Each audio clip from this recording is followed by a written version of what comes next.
ज्ञान का अभ्यास सदा करणीय है। वह प्रमाद छोड़ करके अनवरत करना चाहिए।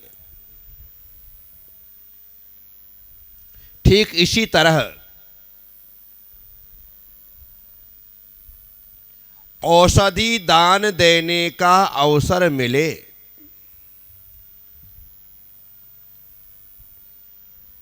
तो हमें सभी दानों को छोड़ करके औषधि दान देना चाहिए।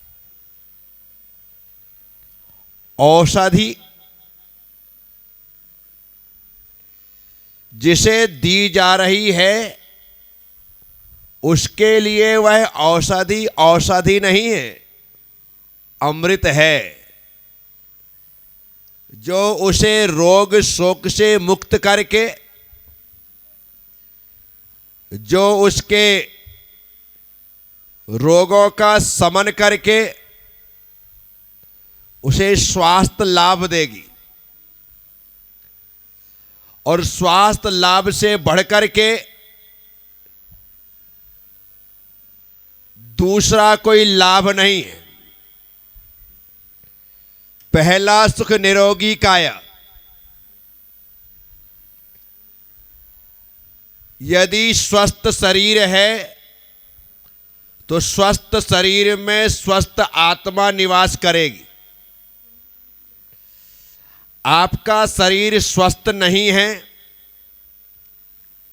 तो आप कितना भी पुरुषार्थ करें, कितनी भी इच्छा रखें, आपका किसी भी कार्य में मन नहीं लगे। शरीर के किसी भी हिस्से में, शरीर के किसी भी अंग में जरा सा भी कष्ट हो, ध्यान अनवरत वहीं पर होता है। जरा सी एक फांस अंगुली में चुभ जाए तो वो लगातार सालती है और उसका सालना ध्यान को वहीं पर केंद्रित करना होता है। सिर दर्द हो, कमर दर्द हो, घुटना दर्द हो, शरीर में किसी भी प्रकार की कोई तकलीफ हो, आप ये नहीं कह सकते कि मेरा उस ओर ध्यान ही नहीं है। ज्यादातर तो उस ओर ही ध्यान होता है। ये तो योगी जन होते हैं जिन्होंने शरीर और आत्मा की पृथकता का पूर्णतः से अनुभव कर लिया है। वे शरीर की यादियों व्याधियों को नजरअंदाज करते हुए सिर्फ आत्मा के जन्म जरा मृत्यु जैसे रोगों को नष्ट करने की साधना करते। अन्यथा हम सब लोगों का ध्यान तो ऊपरी छोटी मोटी बीमारियों में ही लगा रहता है और पूरा समय उसी में चला जाता है। ऐसे ऐसे साधक इस पंचम काल में भी हुए कि जिन्होंने कैंसर जैसी बीमारियों का उपचार अर्थात उनकी शल्य चिकित्सा बिना बेहोशी का इंजेक्शन लगवाए तटस्थ बैठ गए और कहा कि डॉक्टर साहब आप अपना काम करिए, मैं अपना काम कर रहा हूं। और वो अपने ध्यान में लगे हैं। डॉक्टर यहाँ पर चीरा फाड़ी कर रहा है। जब पूरा काम हो जाता है, सिल देता है, तब डॉक्टर कहता है कि स्वामी जी ऑपरेशन हो चुका है। तब उन्हें पता चलता कि ऑपरेशन हो गया है। गीता हाथ में लेकर के पढ़ने के लिए बैठे और ऑपरेशन चलता रहा। शायद रमण ऋषि की बात है, शायद या उतल सकता है दिमाग से। ऑपरेशन होता रहा, गीता पढ़ते रहे, ऑपरेशन हो गया। डॉक्टर को बताना पड़ा कि अब ऑपरेशन हो गया है, आप अपना अध्ययन बंद कर सकते। ऐसी तल्लीनता ऐसे लोगों को आधियां व्याधियां परेशान नहीं करती। जिन सुकुमाल मुनिराज को ग्रस्त अवस्था में बिस्तर में सरसों का दाना चुभता था, उन्हें दीक्षित होने के बाद शालिनी के दांत भी नहीं चुभे। विचार करना, जिसे सरसों का दाना चुभता था उसे शालिनी के दांत से लगातार 3 दिन तक भक्षण करती रही, वो दांत की चुभन महसूस नहीं। विचार करने जैसा है। कैसे हो गया यह भेद विज्ञान? तो कहते हैं स्वस्थ शरीर के लिए हम लोगों को चाहिए कि जिन्हें आवश्यक है उन्हें प्रयत्न पूर्वक औषधि दान दें। औषधि दान देने से सामने वाले को स्वास्थ्य लाभ प्राप्त होता है। इसलिए यहां पर प्रश्न आया है कि प्रयत्न कहां करना चाहिए? जवाब दिया विद्याभ्यास में, ज्ञानाभ्यास में। स्वस्थ हो, तंदुरुस्त हो, बुद्धि अच्छी है तो क्षयोपशम बढ़ाया भी जाता है, क्षयोपशम उपयोग ना करने से घट भी जाता है। जैसे शस्त्र और शास्त्र दो चीजें हैं। शस्त्र और शास्त्र दो चीजें। शस्त्र का उपयोग रोज नहीं होता, लेकिन धार रोज दी जाती। गजब हो गया। मिलिट्री के जवानों को रोज सीमा पर जाकर के युद्ध नहीं करना होता है, लेकिन अभ्यास रोज किया जाता है। विचार करने जैसा है। 20 साल क्रिकेट के मैदान में खड़े होकर के चौके छक्के लगाते हुए बॉलरों के छक्के उड़ाने वाला तेंदुलकर,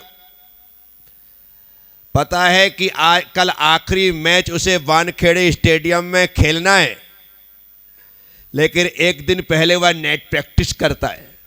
जिसने 20 साल खेला उसे प्रैक्टिस की क्या जरूरत है? तो कहते हैं अभ्यास तो अंतिम समय तक चाहिए। बिना अभ्यास के काम नहीं। यानी मुझे तो आता, मैं तो खिलाड़ी हूं। यदि आपका मन कहे मैं खिलाड़ी हूं, तो आपसे मैं एक बात कहना चाहता हूं, खिलाड़ी मान लोगे तो सीखने की इच्छा नहीं होगी। अपने आप को अनाड़ी मान करके खिलाड़ी बनने का सपना देखो तो लगातार अभ्यास होता रहेगा और तुम्हारे द्वारा अभ्यास के बल से तुम उस ऊंचाई तक पहुंच सकते हो। तो अपने आप को खिलाड़ी मत मानो, अनाड़ी, मैं कुछ नहीं जानता हूं, ऐसा मानोगे तो निश्चित तौर पर लगातार ज्ञान का अभ्यास होगा। अथाह है ज्ञान का सागर, हमारे पास तो अभी एक बूंद भी नहीं है और हम अपने आप को ज्ञानी महाज्ञानी मानने लगे। तो यहां पर कह रहे हैं प्रयत्न कहां पर करना चाहिए? तो बोले ज्ञानाभ्यास में। बोले दूसरा प्रयत्न कहां करना चाहिए? बोले सब औषधि के दान में। सम्यक औषधि दान दीजिए। कोई व्यक्ति बीमार है, उसे उस समय औषधि मिल जाए तो वह काम की है। स्वस्थ होने के बाद आप उसे, अरे मुझसे पहले क्यों नहीं कहा, मेरे पास भी तो औषधि थी, मेरे जानता था। अब कुछ नहीं होता है। समय पर सम्यक औषधि दे दी जाए तो वह औषधि कारगर सिद्ध होती है। तो ये दो ऐसे स्थान हैं जहां पर प्रत्येक व्यक्ति को लगातार पुरुषार्थ करना चाहिए। कौन कौन से दो स्थान?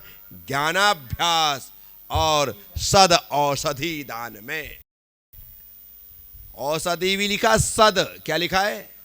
सद औषधि मतलब समीचीन। समीचीन का मतलब होता है यहां पर उसका रोग निरोधक तो हो ही, साथ साथ वह शुद्धता से युक्त भी हो। पूर्वाभील से कहा था कौए के मांस में औषधि खा ले, ठीक हो जाएगा। उसने कहा मर जाऊंगा लेकिन कौआ का मांस नहीं खाऊंगा। वो सद औषधि नहीं थी।